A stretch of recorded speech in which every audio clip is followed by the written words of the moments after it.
Монголчууд бидний мэдэх Польш орн. Өнгөрсөн зууны дунд үеэс олон арван монголчууд энэ оронд ирж суралцсан эрдэм мэдлэг, мэрэгжил эзэмшин амьдралынхаа замд хөл тавьсан.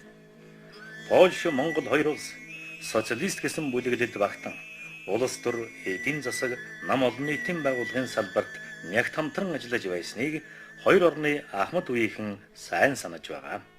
Тэр үеэс манай хоёр ард түмний дунд бие биесийн хүндэтгсэн дулаан харьцаа бий болсон нь өнөөч гэсэн үргэлж ирсээр байна. Гэсэн чи хоёр орны ард түмэн бие биенээ тэртех 13 дугаар зуун буюу 800 жилийн өмнөөс мэдэх болсон түүхтэй ажээ. Польш улсын эртний нийслэл Краков хотын төв талбайн сумын орой дээрээс яг үд дунд бүрээн дуу сангинаж эхлээд гэнэт инхүү тасарснан хэдхэн агшны дараа үргэлжлэн уянгалдааг. Бүрээн дохио инхүү тасалдан сангинах нь тэртех 1241 он буюу 4-р жарны цагаагчин үхэр жилийн хавар болсон нэгэн хэргийн дурсамж юм. Тэр үйл явдалд монголчууд бидний өвөг дээдэс яахын аргагүй холбоотойг өнөө үеийнхэн тэр болгон мэдэхгүй байж магадгүй юм.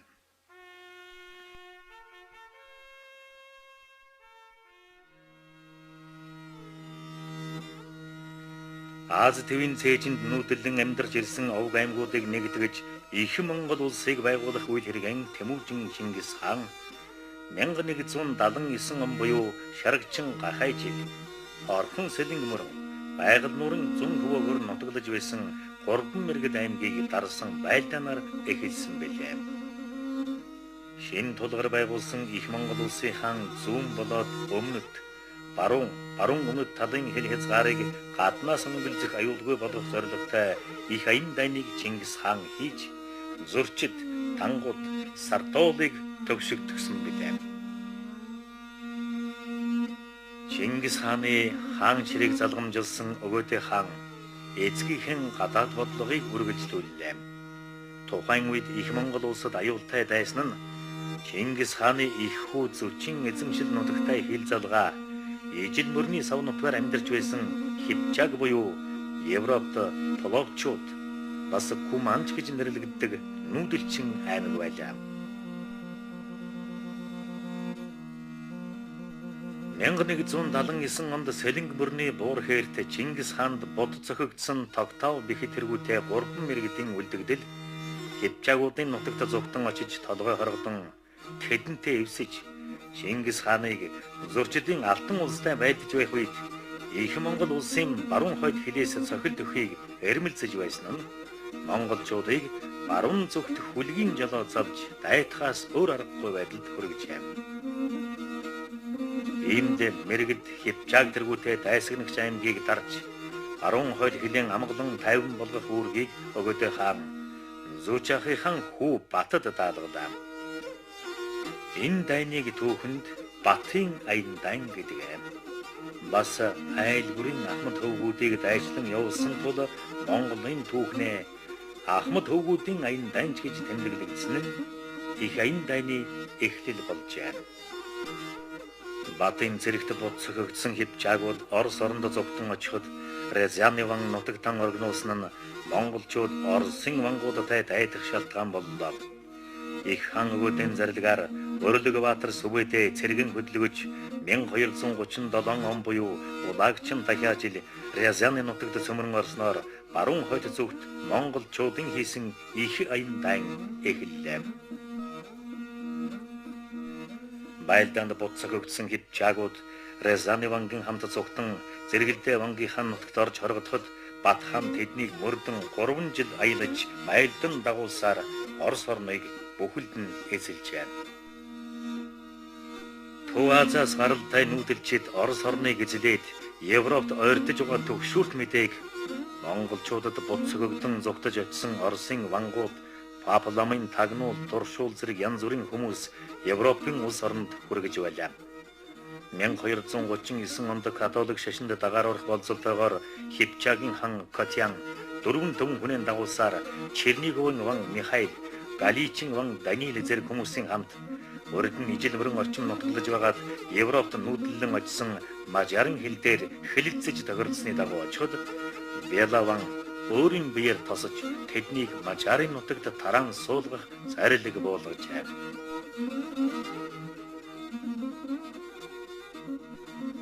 Батхан мажарын Белаванд илчилгээж Катян ханы тэргүүлсэн дөрвөн түмэн хипчаагуудыг монголчуудад тушаахыг шаардаж Эсогвос өөрийн дайснан гэж тооцсон дайлах болно хэмээн сануулсан нь олзошгүй дайны галыг эевээр зохицуулахыг хичээсэн хэрэг байлаа.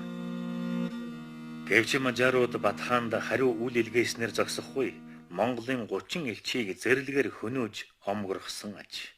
Энэ үед Белаван Катян хан хийгээд түүний шадруудыг алж хипчаагуудыг хятаж итгэл алдсанд тэд мөртөн таарлсан бүхнийг устгасаар Балкан руу зугтан одсон байжээ.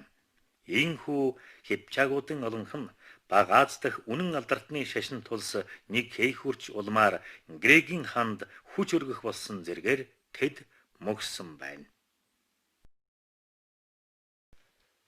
Хипчаагуудыг хятсан нь мажаруудыг цагаатгах шалтгаан болох байсан хэдий ч Батханы олон элчийг зэрлэгээр хөнөөж сүрийг үзүүлэн монголчуудын зүрхийн хүүлж зориг нь мохой гэж сансан Белавангийн бодлогогүй алхам нь Европыг дайны талбар болгоход хүргэжээ. Хэрв Белаван Батханы эвийн саналыг хүлээж авсан бол Европ руу монголчууд дайдахгүй байсан нь баттай юм. Батхан 1240 оны өвөл Орос орны баруун хил Владимир хот буюу Европын төв хэсэгт орших Польш орны зүүн хил дээр хүрчээ. Тэр үеийн Европт мөн л Орос лугаа адил нэгдсэн улс нэгдмэл захиргаа гэж байсангүй харин хагарал бутрал салан тус гарлах үзэлд идэгдсэн ван тулсууд оршиж байлаа.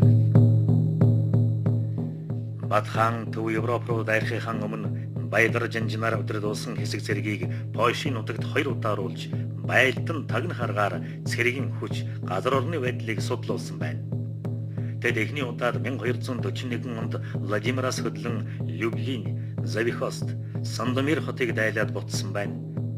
Удаад нь мөн тэр оны 2 дугаар сард Вислам өрнийг гэтлэн Люблин, Завихост, Сандомираар дамжин Скалдмир хот хүртэл туршин давшаад буцахтаа Полонецийг дайран 2 дугаар сарын 13-нд Баядрын цэрэг Турско хотын орчим 4 дугаар Болеславын Мандан анги болох Малонскийн рисаруудыг буцаход цааш Копрзивниц, Сандомир, Сецехов хотуудыг байлдаад Владимирт буцажээ. Баядар жанжны байлдан тагнасны дараа Батхан Сүбэдэ Баатар нар Европын гүн рүү давтлах төлөвлөгөө зохиолоо. Энэ удаагийн байлдааны зорилго бол монголчуудын өстөн хипчаагуудтай холбоотон болж өөрийнхөө улсад оргинуулсан Батханы элчисийг зэрлэгээр алсан мажарын 4 дугаар Белаванг дарахын тулд нийслэл Эстергам буюу одоогийн Будапешт хотыг 3 талаас нь бүслэн хааж өвдөг сөхрөөх явдал байлаа. Ингэхдээ Батхан цэргэн их гол, баруун гар, зүүн гар хэмээн 3 хуваалаа. Энэ нь гол хүчийн халхалан хамгаалж дайддаг Монгол цэргийн эртний уламжлалыг дагснаас гадна бас зүүн Европын нутгийг 3 таслан тэнд оршин тогтнож асан ван тулсуудад цэргийн хүчийн нэгдгэн эсэргүүцэх бололцоо олгохгүй байх зорилготой байлаа. Баруун гарын 2 түмэн цэргийг Чингис хааны аж цагаатан хөвгүн Баядарт захирууллаа. Тэд Оросын Владимир хотоос хөдлөж Польшийн нутагт цөмрөн Ислам өрнийг мөсөн дээгүүр нь гатлан 2 дугаар Хенрих онгийн их цэргийг бодсохиж улмаар Чех, Словакийн ван тулсуудаас мажар гэрж болзошгүй цэргийн тусламжийн замыг халахлах зорилготой байлдааны ажиллагаа явуулж мажарын нийслэл Эстергам хотыг хойноос нь давтлахаар тогтлоо. Зүүн гарын 2 түмэн цэргийг Сүбэдэ Баатарт захирууллаа.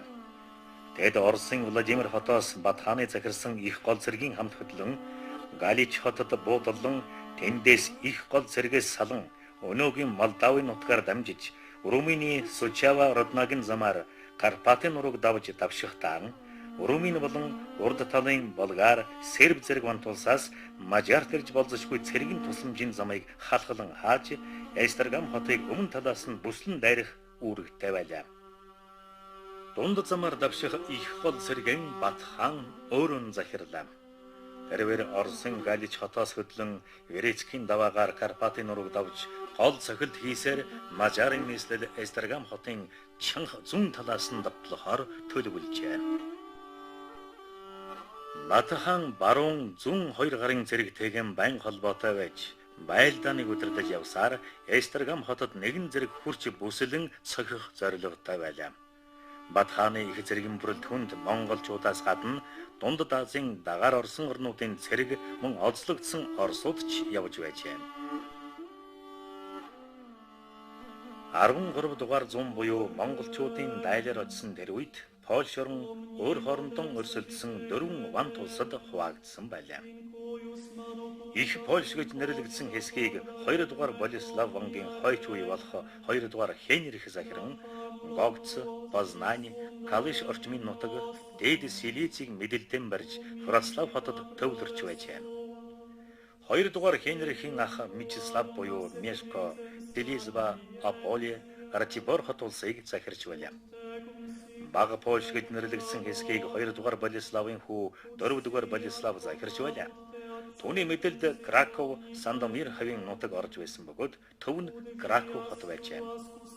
Хэдийгээр 4 дугаар Болеслав эцгийнхэн ван суурийг залгамжлаж байсан боловч бусад нутагтан ямар ч нөлөөгүй ёс төдий ван байсан байна.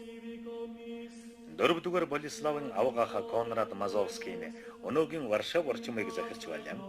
Хоорондон эрх мэдлийн төлөө тэмцэлсэн тэр ах дүү нар монголчуудын эсрэг тэмцэхдэж бас нэгдэж чадахгүй байжээ. Ийм үед Батхан их зэрэгэм мордуулж Польш улс руу давталжээ. 1241 оны хавар 3 дугаар сард Батхан баруун замаар хамгийн хол хүнд замыг туулах Баядрын цэргийг эхлээд Польшид оруулсан. Тэд Люблин, Завихост хотуудыг явдал дундаан эзлээд хөлдөө Весла мөрнийг мөсөөр гарч цаашид давшин Сандомирыг эзэллээ. Эндээс Баядар өгөөдөө хааны ач хайдуу ноёнд 9,000 цэрэг захируулан баруун гарыг халахлах хайгуул болгон баг Польшийн нийслэл Краков хотын зүг хөдлөглөө. Өөрөнд түм гаруй цэрэгэн авч Варшавын зүгээс ирж болох довтолгооноос гол чиглэлийн давшилтан халахлан хамгаалах зорилготойгоор Лесцука хотын зүг жолоозолжээ. Бага Польшийг захирч байсан 4 дугаар Болеслав, Краков, Сандомир мужаас цэрэг дайчлан Хмельникийн орчим 3 дугаар сарын 18-нд Хайдуугийн цэргийг тосон байлсанд монголчууд тэднийг хяар зохин цааш Рисгицээр дамжин Краковод хөдлөлөө. Энд ялагдал хүлээсэн 4 дугаар Болеслав ван улсан орхин Мажарын нутагт зугтан гарчээ. Баядрын удирдсан цэрэг Польшийн нутагт гүн цөмрөн орж, их бол цэргийн баруун гар талд аюулгүй байдал хангагдахад Батхан гол хүч болон зүүн гарын цэргийн хамт давшилтан эхэллээ. Ингэснээр Монголын их цэрэг Польшоос гадна Румын, Болгар, Мажар, Чех, Словак, Герман, Итали төдийгүй грекч аюул нүүрлүүлээд зогсохгүй далайн чандын англи орныг чигчрүүлж байлаа гэж Европын түүхчид тэмдэглэн үлдээжээ. Яг тэр үед Хайдуу ноёны цэрэг урагшилсаар 3 дугаар сарын 21 гэхэд баг Польшийн нийслэл Краков хотын дэргэд зогсож байлаа. Краков хотын хэрмийн санхуг дээр байсан харуул монголчууд ойртож байгааг хараад бүрээгийн үлээж аюулын дохио өгсөн боловч монгол хараваачийн суманд хоолойгон тасгаруулан унахад ойролцоо байсан цэрэг бүрээг нь шүүрч аваад дохиог үргэлжлүүлэн үлээжээ. Краков хотынхан аюулын дохионоор босч төрөлх хотон хамгаалan байлжээ. Тулалдааны үед Хайдуугийн мандай цэргийн араас их Польшийн нутаг Лесцук, Сарат хотуудыг байдан эзэлсэн Баядрын хүч нэмэгдэн ирсэн гэдэг.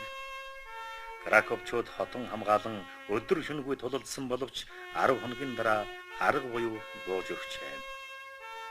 Баядар Хайдуу нарын цэрэг цааш давшин Ратибор, Аполи хотуудыг эзлэн 4 дугаар сарын 2-нд Одер мөрнийг гатлан Вроцлав хотын дэргэд тулж очлоо.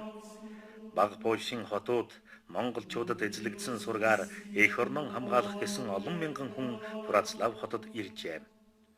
Вроцлавыг захирч байсан Числав хүн хотон орхиод цэрэг тэгэн их Польшийн ван 2 дугаар Хенрихтэй Легниц хот орчим очиж нийлсэн байна.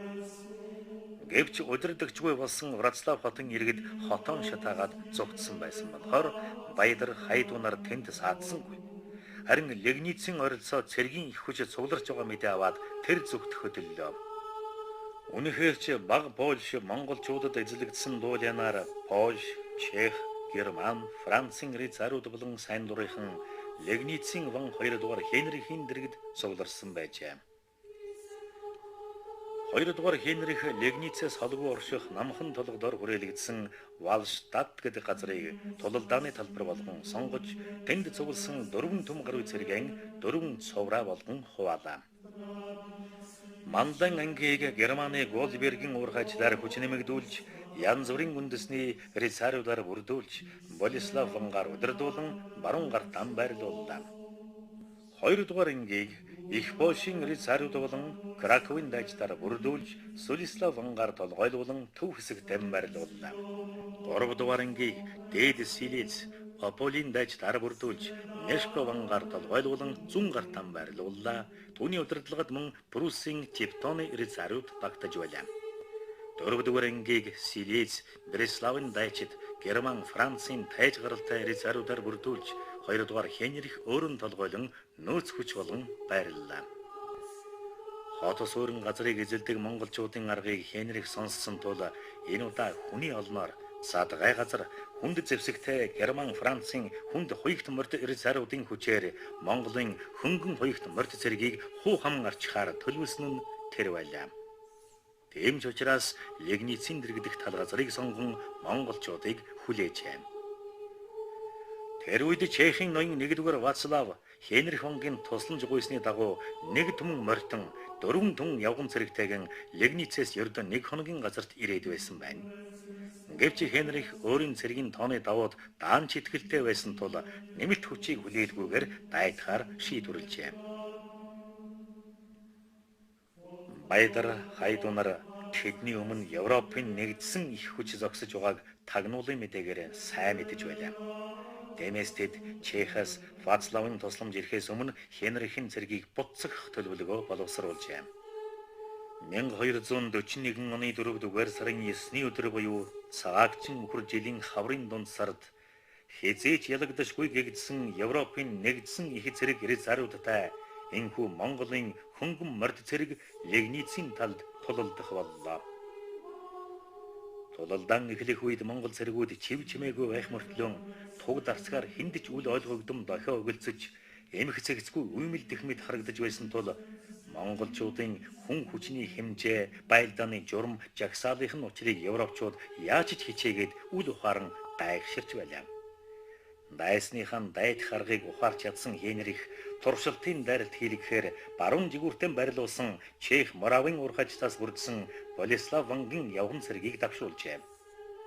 Тулалдан эхлэхэд салхины дээд талд бүгэнд байсан монгол цэргүүд дарь ашиглан хийсэн галбуун бүгийг тулааны талбар дахь зэгс рүү шидэлж дэлбэлсэнд ихэд хүмэр дэгдээж хөхрийн ихүүн муухай үнэр гарч салхируудан харанхуй утаан хөшиг татаж хавьор харагдахгүй боллоо. Чех Моравчууд битүү утаан дунд хахаж цацсан давшиж явтал монголчууд тэднийг суман мөндрөөр угтсан байна. Тэд Болеславын цэргүүдийг хэсэг харуулж байсан эргэн зугтлаа. Чех Моравчууд зугтгсдын араас хүн урагшилж явтал үгсэн монголчууд хааны гэтэгээс гинт гарч ирээд суман мөндөр дахиад болгож байжээ. Ийхүү утаан хөшгөн дотор давшиж байгаа Болеславын цэргүүдийн эгнээ алдагдан эмх самбраагүй боллоо. Монголчууд гардан байлдаанд орохгүй тэднийг бүслэн холчин нумааран тал талаас нь харван хядаж байжээ. Үнд байдалд орсон явган цэргүүдэн хамгаалахар очсон Чех Моравын морд цэргүүд мөн л хядууллаа.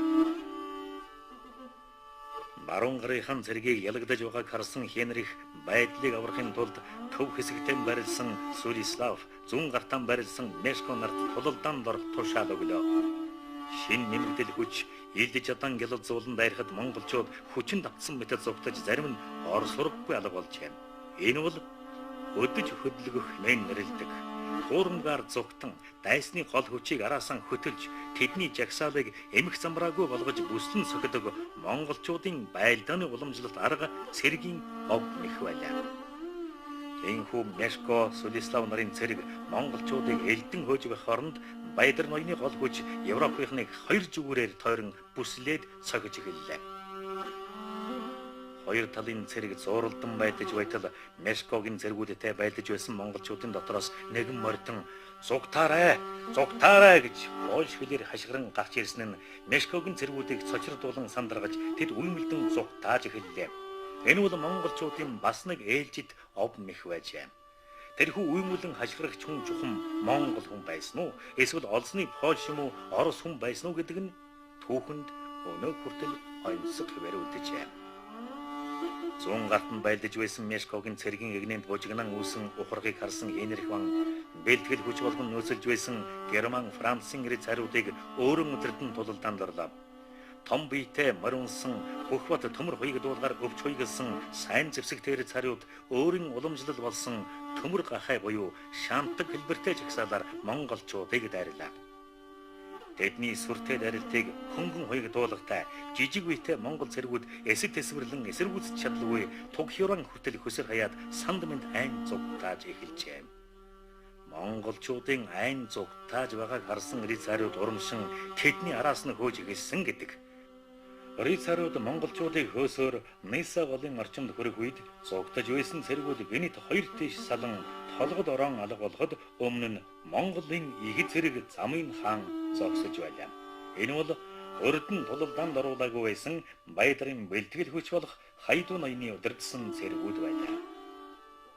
Иймхүү европчууд Монголын морд цэргийн сонгодог арга болох ухран зугтаж хотонд оруулж дайтдаг ухаанд мэхлэгдлээ.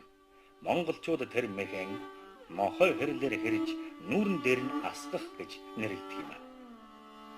Тэр үед өөрийнхөө явган цэргээс ихээхэн тасран холдсон хүнд хоёрт мордын рицариуд хөнгөн шуурхай монгол цэргүүдийн араас харагд чирэн элдэж мордон цуцааж жагсаалын ирэмбэн алдан эмх самбраагууд суулдан замын хаасан Хайдуугийн цэрэгтэд өгж ирэх үед бүгэн нуугдсан монголчууд тэдний хажуугаас галт бөмбөг шидэж сандаргаж үймүүлсэн бололтой. Хайдуугийн цэрэг үймж сандарсан рицариудыг тосож гардан байлаанд зууралдан орлоггүй алсаас ном сумаран харваж эхэллээ. Бүгсэн цэргүүдч рицариудын араар хавчин сохиж бүслэн хаажээ. Европчуудын өвчт төмөр хоёрыг дуулгыг сум олигтой нэвтэлж чадахгүй тул тэд мордын хайр найргүй харван умгаж байлаа. Морносон унсан рицариуд хүнд хоёргандан түүртэн босч ядаж байхад монголчууд морин дээрээс нь тэднийг цавчиж зарим тэднийг бугуйлдаж морноос нь унгаад тулалдааны талбараар чирэн давхиж байлаа. Монголчууд энэхүү Генрихийн рицариудыг зөгийн шиг тал талаас нь eerэн хэсэг хэсэг болгон бүслэж аваад ил дээрийн цавчин бугуйлаар бугуйлдан ном сумран харван хядаж эхэлжээ. Хүнд хоёртой рицариудад туслахаар явган цэргүүд нь арайхийн гүйсэж ирэхэд Сулислав Мешкогийн дайралтын үед удаанд халгалгдан алга болж бүгээнд орсон монголчууд тэднийг мөн л хоёр талаас нь бүслэн хааж хяар цогсон байна.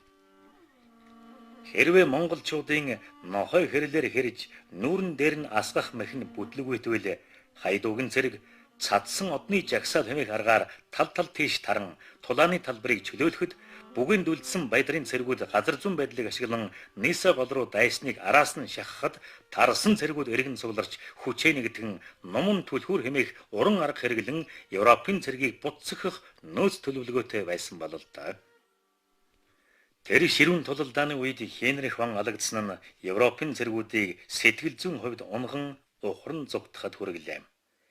Иймхүү Баядар Хайдуу нарын удирдсан цэрэг Генрих вангийн толгойлсон Европын нэгдсэн их цэргийг Легницийн талд бутсахжээ.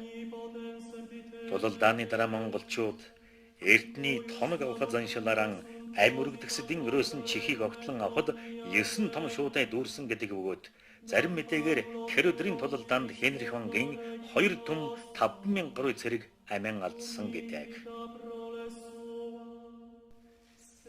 Польшийн католик шашны тэргүүн хамбан Францын хаан 9-р Луист татарууд Генрих вангийн эзэмшил болох Польшийн газар нутгийг түвээж өөртөө нэгдэглээ.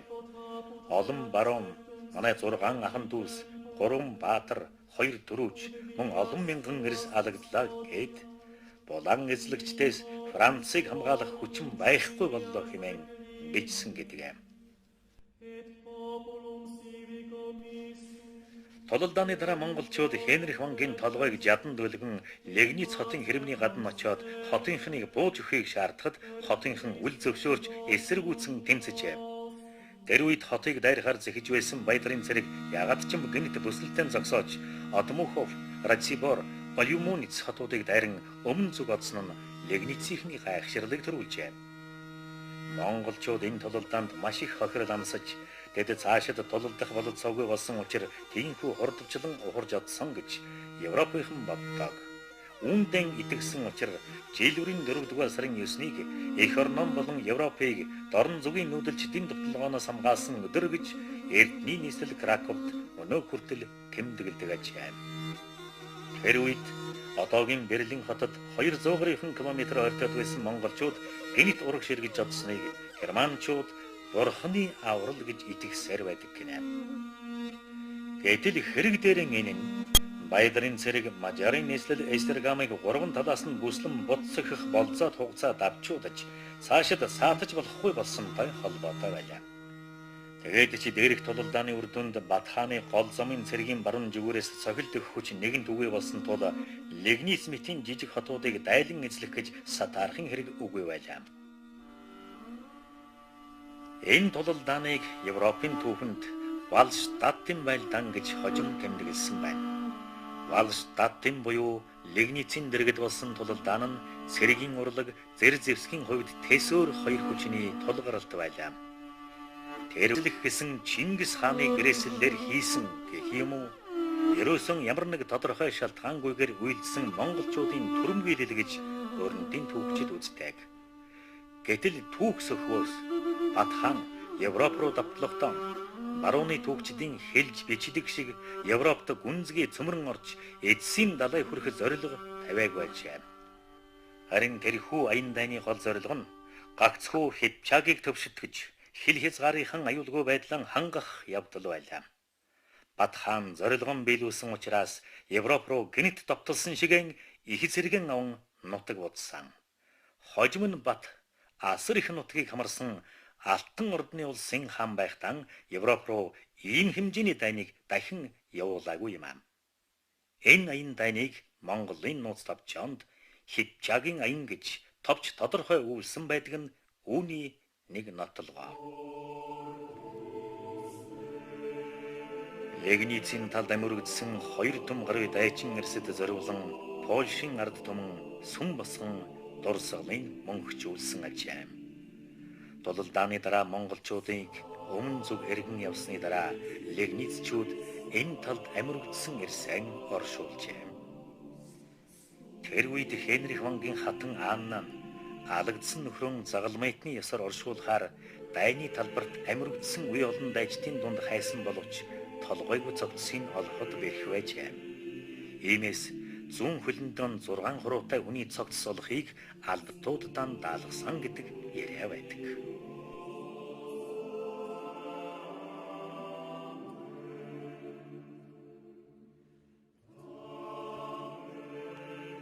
Do Legnicy wojska mongolskie doszły Монголчууд już болон po Польшуудын przejściu хөлд нэлээд praktycznie нэрзарсан całej Polski. түүхэн үйл явдал Przeszły уулзсан. przez Małopolskę, Энэ тулалдаанд Шилонск, Śląsk Франц, Германы загал майтнууд ирж оролцсон pod байдаг. Legnicę dotarły w Мөн momencie, Польшийн олон тооны загал kiedy майтнууд болон Европын янз бүрийн үндэсний төлөөлөгчид суулгарсан байдаг л да. była szansa na Энэ бол przygotowanie jakiejś ерөнхийдөө koncentracji монголчуудын większych sił довтлогооны эсрэг zbrojnych. хамгаалсан I Европынхны нэгдсэн хүч байсан. pod Legnicą zgromadzono Тулалдаанд tego rodzaju Хенрих хаан wojska, ихээхэн więc ухаалаг арга тактик сонсон uczestnikami гэж bitwy ялагдсан.